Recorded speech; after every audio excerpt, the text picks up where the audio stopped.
I saw this thread on Reddit from this girl in our dating advice who is kissless into her 20s and never had a kiss. And that used to be me as a guy. And so I want to share in a couple of minutes my advice on how I fixed that to the point where now I'm dating people where there's like a lot of strong mutual attraction. Things are going well. And I want to share how I did that so you can do it too.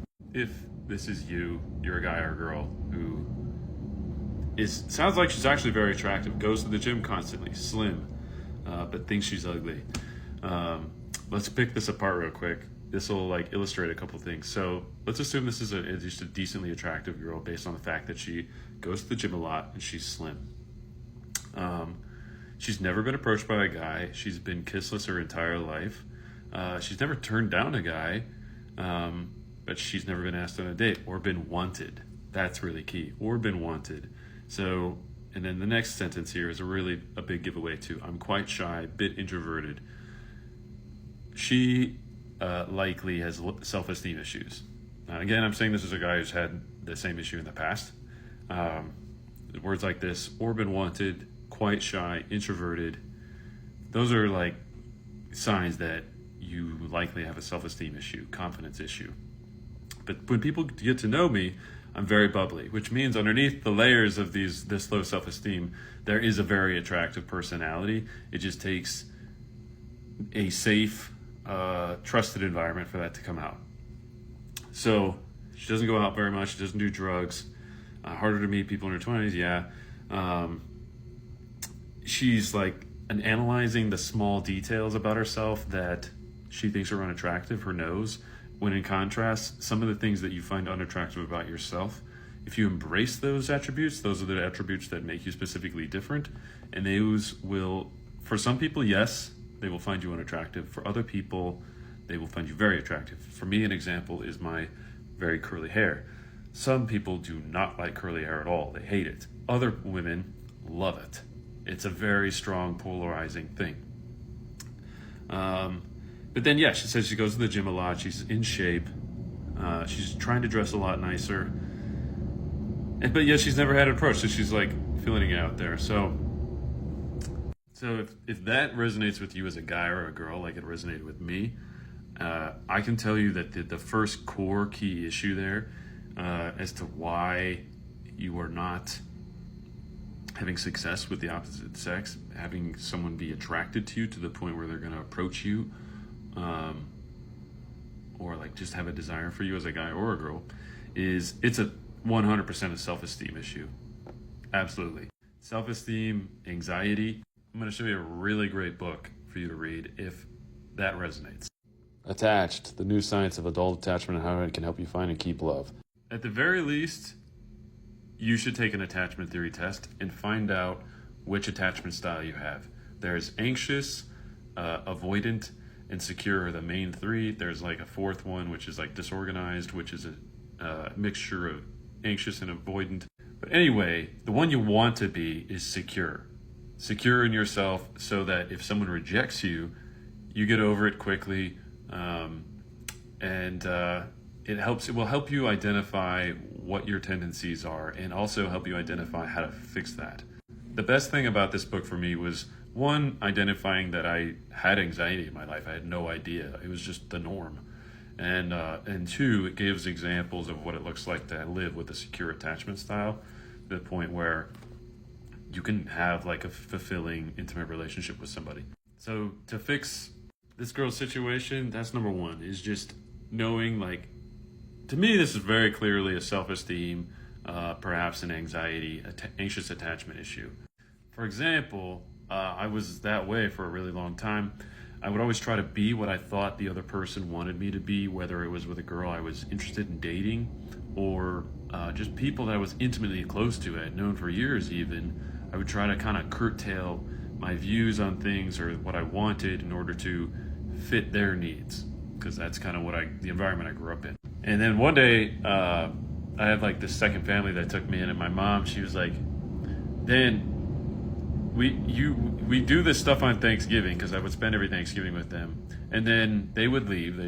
They'd go do their thing, and because we'd always take a trip somewhere, and I would spend the rest of the time by myself.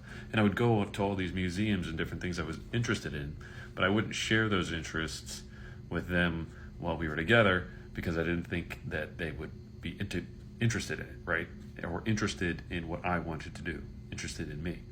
There's the self-esteem issue. So the first thing that you need to do if that girl's story or my story resonates with you is to invest in yourself 100% and build up your self-esteem. And that takes a lot of work. Start by making a list of what your values are. There's like all kinds of online resources for like finding out your values tests. And then you need to start pursuing hobbies and relationships with people, things, places that align with those values, and like strongly pursue that.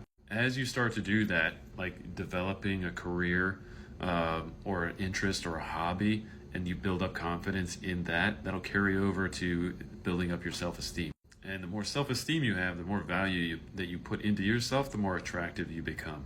That book also taught me something very important. A couple things. One is that a lot of people out there that are in the dating pool statistically are single for a reason.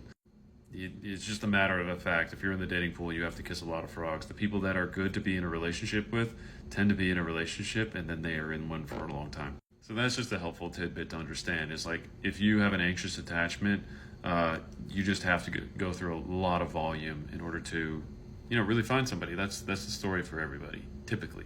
And I would say having a lot of volume also helps for you to practice. So just throw everything at it. Go to dating events, like sign up for dating apps, hire a dating coach, like just do what you can as best you can to start getting more dates. Even if you're a girl, approach guys in bars. I wouldn't recommend that because it kind of puts you in your masculine and you want to be in your feminine, but like just throw the kitchen sink at it first. But really, it just boils down to building up your self-esteem and building up the value in yourself. If you're somebody who never had an issue with dating, like I'm just maybe saying something that was obvious to you, but for those of us that had an anxious attachment, not so obvious, is that if you invest in yourself and you stand up for yourself and you create boundaries, that's a big one, that will, of course, turn some people off strongly. But at the same time, those actions will turn other people on a lot, make people very attracted to you. So make strong choices with what you do for a living, what you do with your time. Like really pursue things with a lot of energy and gusto and dress that way. Like I wear a Pendleton work jacket and I pop the collar because it fucking looks cool, all right? You just, I'm an actor as well, and they always tell you, the directors always say, make strong choices, because that's what is going to cause people to feel emotion if you make a strong choice.